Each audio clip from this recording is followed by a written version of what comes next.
Dannys Hyggestue. Hej alle sammen, og velkommen til Dannys Hyggestue. Podcasten, hvor vi taler om de ting, der virkelig betyder noget for de unge i dag.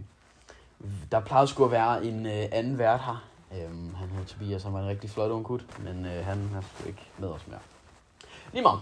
Mit navn er Daniel, og i dag dykker vi ned i et vigtigt emne. Psykiatriske diagnoser blandt unge i folkeskolen. Hvad betyder det for deres hverdag og fremtid? Med mig i studiet har jeg en psykolog, Peter Brodersen, med. Velkommen, Peter. Tak fordi jeg må komme. Peter.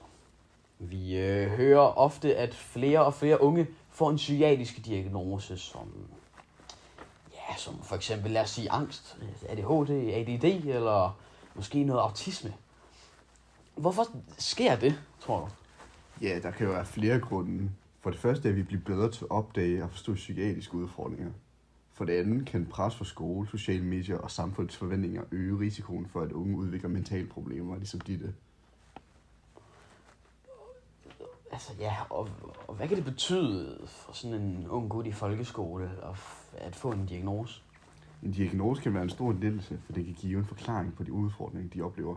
Men det kan også føre til stigmatisering, hvis omgivelserne ikke forstår diagnosen. Derfor er det vigtigt, at både lærere og klassekammerater bliver informeret på en god måde, så de kan forstå det bedre. Ja, okay. Og hvilke pædagogiske strategier kan I hjælpe med elever med diagnoser? Kan de måske få noget specialundervisning eller noget støtte?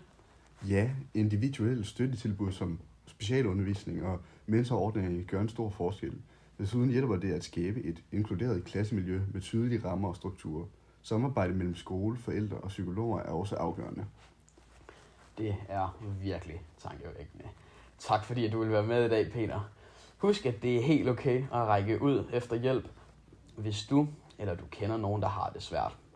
Til jer derude. Vi ses næste gang her hos Dannys Hyggestue.